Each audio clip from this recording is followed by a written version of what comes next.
नहमदुहु व नुसल्ली अला रसूलिहिल करीम अम्मा बाद फ़अऊज़ु बिल्लाहि मिनश शैतानिर रजीम बिस्मिल्लाहिर रहमानिर रहीम।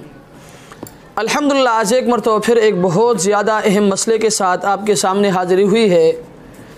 वो मसला ये कि कराची से मोहतरम हाशिम साहब ने सवाल किया है। उनका सवाल ये है कि मर्दों के लिए सुर्ख यानी लाल रंग का लिबास इस्तेमाल करना कैसा है।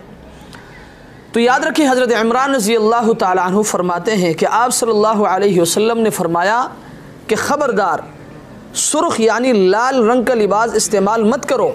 क्यों? इसलिए कि शैतान का महबूब तरीन लिबास है।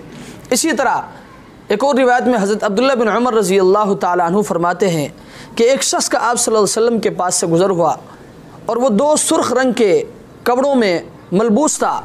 गुज़रते हुए उन्होंने नबी करीम सल्लल्लाहु अलैहि वसल्लम को सलाम किया, मगर आप अलैहिस्सलातु वस्सलाम ने उसके सलाम का जवाब नहीं दिया। इससे मालूम हुआ क्यों? इसलिए कि वो नापसंदीदा लिबास में मलबूस था, इसलिए आप अलैहिस्सलातु वस्सलाम ने इसके सलाम का भी जवाब नहीं दिया। एक और रिवायत में हज़रत अब्दुल्लाह बिन आस रज़ी अल्लाह ताला अन्हु फरमाते हैं कि एक मरतबा मैं नबी करीम सल्लल्लाहु अलैहि वसल्लम की खिदमत में हाज़िर हुआ और उस वक्त मेरे जिस्म पर सुर्ख यानी लाल लिबास थे। आप अलैहिस्सलातु वस्सलाम ने फरमाया कि अब्दुल्ला, इसे कहाँ से लाया? तो मैंने अर्ज़ किया, अल्लाह के रसूल, मेरे बीवी ने इसको बनाया है। तो आप अलैहिस्सलातु वस्सलाम ने फरमाया कि इसको जला दो। क्यों? इसलिए कि शैतान का महबूब तरीन लिबास है।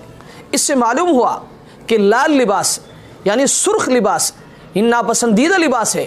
आप अलैहिस्सलातु वस्सलाम ने इस चीज़ को नापसंद फरमाया है। इसलिए मैं अपने तमाम सामिईन और नाज़रीन से गुजारिश करूँगा कि मर्द हज़रात खुसूसन इस चीज़ से अपने आप को दूर रखे। अल्लाह तबारक व तआला हमें समझने की तौफ़ीक़ अता फ़रमाए। व आखिरु दावाना अनिल हम्दुलिल्लाहि रब्बिल आलमीन।